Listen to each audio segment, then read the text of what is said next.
स्वागत करते हैं आपका हमारे चैनल के अंदर। आज हम बात करेंगे रेवाड़ी ज़िले के बारे में। दोस्तों, रेवाड़ी ज़िले के अंदर अगर देखा जाए हरियाणा के, तो कई चीज़ों के ऊपर जो तो बात की जा सकती है। पिछले विधानसभा चुनाव की अगर हम बात करें तो इस क्षेत्र के अंदर कई चीज़ें बदलाव की तरफ गई थी और कई चीज़ें तुष्टीकरण की राजनीति की तरफ गई थी। मुस्लिम, पिछड़ा, दलित, आरक्षित समाज की इस ज़िले की अगर हम बात करें तो क्लियर कट मेजॉरिटी की तरफ वोट गया था कांग्रेस की तरफ। दोस्तों, मैं आपको बता दूं, और वहीं अगर कुछ जातियों का अगर सीमाकरण देखें तो उनका तमाम तरह का वोट जो है, तो मैं आपको बता दूं कि तुष्टीकरण की राजनीति की तरफ बीजेपी की तरफ गया था और जेजेपी की तरफ गया था। पिछली दफ़ा विधानसभा चुनाव के दौरान जनता ने ये तक कहा था कि जेजेपी को वोट मतलब बीजेपी को वोट। तो दोस्तों, मैं आपको बता दूं कि जिस तरह के हालात बने हैं और जिस तरह की कंडीशंस यहाँ हुई है, उन तमाम तरह के चीज़ों को अगर देखा जाए तो मैं आपको बता दूं कि रेवाड़ी विधानसभा क्षेत्र के ऊपर इस बार जो तो कहीं ना कहीं दबाव का पट्टा जो है तो भारतीय जनता पार्टी की तरफ बनता हुआ नज़र आ रहा है। वजह दोस्तों हम इसके अंदर डिस्कस करेंगे, लेकिन सबसे पहले मैं आपको बता दूं कि रेवाड़ी ज़िले के अंदर जो तो 72, 73 और 74 इस तरह की 3 विधानसभा क्षेत्र आती है, जिसमें बवाल, कोसली, रेवाड़ी विधानसभा क्षेत्र आती है। तो ये तीनों विधानसभा क्षेत्र के ऊपर जिस तरह के माहौल है उसको अगर देखा जाए तो यही बात हम कह सकते हैं कि कांग्रेस बनाम भारतीय जनता पार्टी के बीच में कांटे की टक्कर देखने को मिल सकती है। कुछ एक जगहों पर विधानसभा क्षेत्र की कुछ एक जगहों पर जेजेपी क्लीन स्वीप करते हुए भी नज़र आ रही है, लेकिन वोट परसेंटेज बढ़ेगा उसमें सीटों के अंदर जो है तो ये रेवाड़ी के अंदर फ़ायदा नहीं हो सकता है। तो दोस्तों, मैं आपको बता दूं कि हम बात करेंगे बवाल विधानसभा क्षेत्र की। तो बवाल विधानसभा क्षेत्र के ऊपर अगर हम बात करें तो जनता ने सीधी तौर पर हम ये भी कह सकते हैं कि वोटिंग जो की थी वो डेवलपमेंट के लिए जो तो यहाँ पर की थी। लेकिन जिस तरह से बवाल विधानसभा क्षेत्र के ऊपर अगर भी देखा जाए तो आखिर में आते आते जो है तो ये जो राजनीति थी वो सीधी तौर पे तुष्टीकरण की राजनीति के ऊपर जा पहुंची और सीधी तौर पे हिंदू मुस्लिम का जो है तो खेल जो है तो बवाल विधानसभा के अंदर देखने को मिला। वैसे तो मैं आपको बता दूं कि पूरी हरियाणा की अगर हम बात करें तो हरियाणा के अंदर काफ़ी कुछ चीज़ों के ऊपर जो है तो इसी तरह का माहौल बना, जिसके चलते जो है तो भारतीय जनता पार्टी को काफ़ी फ़ायदा हो सकता है। दोस्तों, मैं आपको बता दूं कि जिस तरह से गौ रक्षक और तमाम अन्य रक्षक जो है तो यहाँ पर उत्पन्न हुए, इसके चलते कहीं ना कहीं बड़ा जो तो माहौल बिगड़ा भी है और जनता में कुछ चीज़ें सुधार के तौर पर भी देखी गई हैं। बवाल विधानसभा क्षेत्र के ऊपर डेवलपमेंट की अगर हम बात करें तो उस लहजे से या उस तरीके से डेवलपमेंट यहाँ नहीं हुआ है। इस बार जो तो जनता उलटफेर कर सकती है और ये उलटफेर सीधी तौर पर मैं आपको बता दूं कि परिवर्तन ला सकता है। और परिवर्तन की राजनीति दोस्तों मैं आपको बता दूं कि हमेशा से सराहनीय रही है और जनता इसके ऊपर कायम रही है। अगली विधानसभा क्षेत्र इस ज़िले के अंदर आती है कोसली विधानसभा क्षेत्र। कोसली विधानसभा क्षेत्र के ऊपर अगर हम बात करें तो दोस्तों मैं आपको बता दूं कि 3 प्रमुख चीज़ों के ऊपर हम बात कर सकते हैं। एक होती है किसानों का मुद्दा, जो किसानों का प्रोटेस्ट हुआ था और किसानों के ऊपर जिस तरह से अत्याचार उस दौरान हुए थे, तो उसका बदला जनता इस बार लेते हुए ज़रूर दिखेंगी।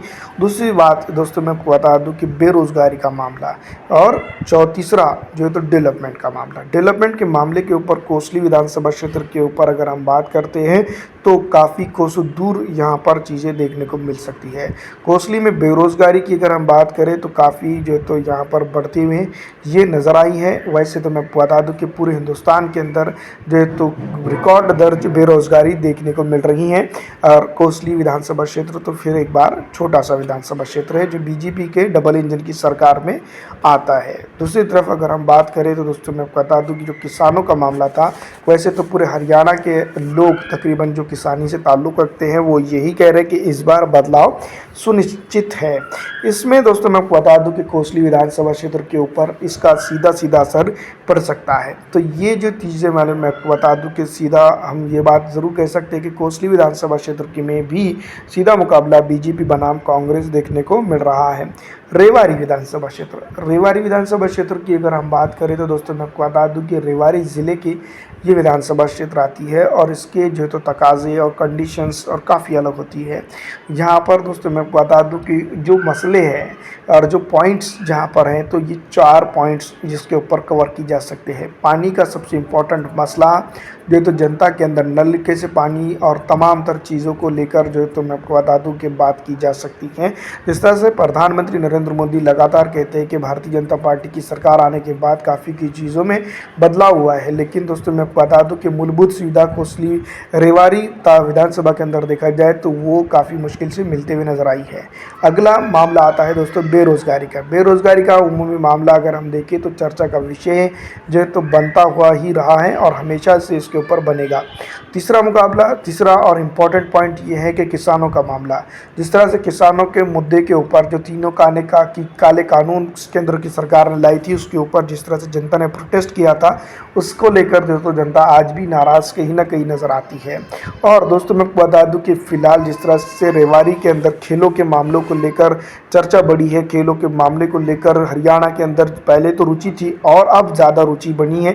ये जो चीज़ है कहीं ना कहीं रेवाड़ी ज़िले के अंदर मैं आपको बता दूं कि सीधी तौर पर असंतोष होते हुए नज़र आ रही है। अगर ये जो चीज़ है जिस तरह से मैं आपको बता दूं कि लगातार जो तो भारतीय जनता पार्टी को रेवाड़ी के अंदर ही नहीं बल्कि पूरे हरियाणा के अंदर परेशान कर रही हैं, तो ये जो चीज़ है मैं आपको बता दूं कि हरियाणा की जनता इस बार जागते हुए नज़र आ रही है और जागते हुए एक नया सपना जो तो जनता लेकर उठ रही है और वो है यहाँ पर डेवलपमेंट का। डेवलपमेंट की अगर हम बात करें तो दोस्तों ये भी यूँ भी कहा जा सकता है तो तकरीबन जो तो यहाँ पर एक अरसा हो चुका है कि डेवलपमेंट के लिए जनता काफ़ी परेशान है।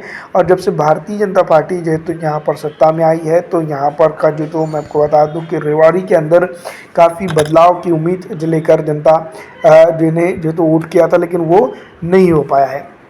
तो दोस्तों मैं आपको बता दूं कि रेवाड़ी के अंदर भी सीधा मुकाबला बीजेपी बनाम कांग्रेस नज़र आता है। बवाल के अंदर भी, कोसली के अंदर भी और रेवाड़ी के अंदर भी। जेजेपी की अगर हम बात करते हैं तो वोट तो वो हासिल ज़रूर कर रही हैं, लेकिन जो सीटों के अंदर परिवर्तन की बात की जा सकती है उस तरह का कुछ यहाँ पर मुद्दा बनता हुआ नज़र नहीं आ रहा है। तमाम तर चीज़ें हैं जो तो मैं आपको बता दूँ कि रेवाड़ी के अंदर जो तो भारतीय जनता पार्टी के लिए काफ़ी मुश्किल भरा समय खड़े करते हुए नज़र आ रही हैं। अगर इस तरह के हालात रहते हैं तो भारतीय जनता पार्टी रेवाड़ी के अंदर दोस्तों मैं आपको बता दूं कि चारों खाने चित हो सकती है डेवलपमेंट के मामले को लेकर। लेकिन वहीं अगर तुष्टीकरण की अगर हम बात करें तो तुष्टीकरण की राजनीति को अगर देखा जाए तो यहाँ पर कहीं ना कहीं तुष्टीकरण की राजनीति भी काफ़ी हावी पड़ते हुए नज़र आ रही है। तमाम तर चीज़ें जो सीधी तौर पर भारतीय जनता पार्टी के लिए सरदर्द तो बन रही है। अगर इस सरदर्द को जनता लेकर वोटिंग बूथ तक चली जाती है, इलेक्ट्रॉनिक वोटिंग मशीन तक चली जाती है, तो कहीं ना कहीं ये बात हम ज़रूर कह सकते हैं कि जनता यहाँ पर जो तो काफ़ी मुद्दों के ऊपर जो तो असरअंदाज हो सकती है। आपको क्या लगता है मैं कमेंट करके ज़रूर बताइएगा। लेकिन दोस्तों मैं आपको बता दूँ कि रेवाड़ी के अंदर अगर हम बात करें तो भारतीय जनता पार्टी के लिए एक बड़ा मुद्दा बनता हुआ नज़र आ रहा है ज़िले के अंदर कांग्रेस। और वो कांग्रेस को टैकल किस तरह से करेंगी ये तो जनता के साथ जो तो उसका सही तरह से मेमोरेंडम फेस्टिवल और तमाम तर चीज़ें रहेंगी। फिलहाल इस वीडियो में इतना ही दोस्तों।